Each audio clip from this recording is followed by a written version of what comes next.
The Nature of Interpersonal Conflict by Pam Hoffman. We know that all of us experience conflict from time to time. Knowing how to manage that conflict can be productive.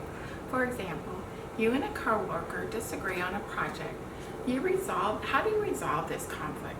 How can you make this into a productive project?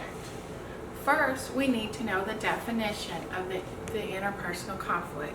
Floyd, the author of the textbook Interpersonal Communication, quotes scholar William Wilmot and Joyce Hawker's definition of interpersonal conflict as an expression, a struggle between interdependent parties who perceive incompatible goals, scarce resources, and interference from one another in the workplace.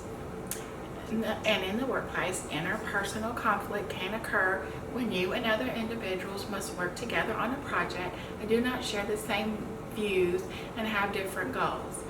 Now we have the meaning of the interpersonal conflict. Let's discuss some of the characteristics. And on here we have the first characteristic is natural. In other words, it's normal for us to have conflict with others on occasion. If you have a roommate that likes to stay up late and you'd like to go to bed early, it could have a conflict occur when someone is too loud. Another characteristic has three elements. The first is the content. The content is what is about the topic. Next is the relational element. It is how the conflict will affect the relationship with the other person. And the third is the procedural.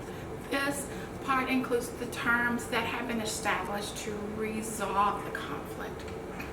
Next, we'll look at it if the conflict is direct or indirect. The direct characteristic is when you are straightforward with the approach and the conflict is discussed with the other person. The indirect approach is when you're trying to avoid talking to someone about the conflict, but that behaves in a negative way instead of trying to resolve the conflict. Harm is also a characteristic of conflict. If conflict is not managed properly, it can cause stress, it can cause health complications, it can also lead to hostile actions if it can escalate to violence. Lastly, conflict can be beneficial. When the conflict is managed properly, you can build better relationships, achieve goals, and can bring creativity to a project. Lastly, we're going to discuss some of the strategies to manage our conflict successfully. First, we'll have competing. Competing is a high concern for you and low concern for others.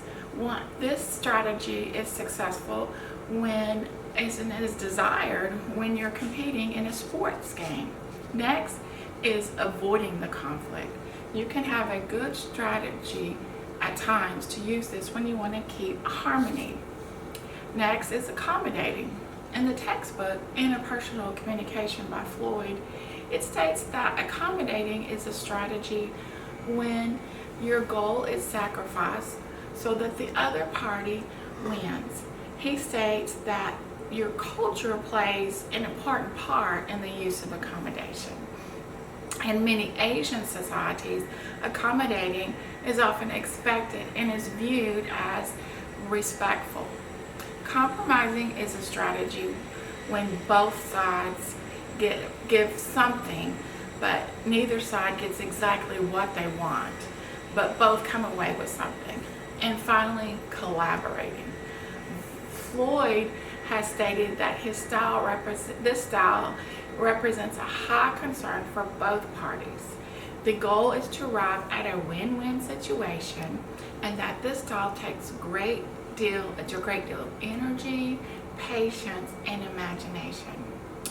With the use of these tactics, we can resolve conflict with success and come away with a better plan and a better relationship with others. Thank you.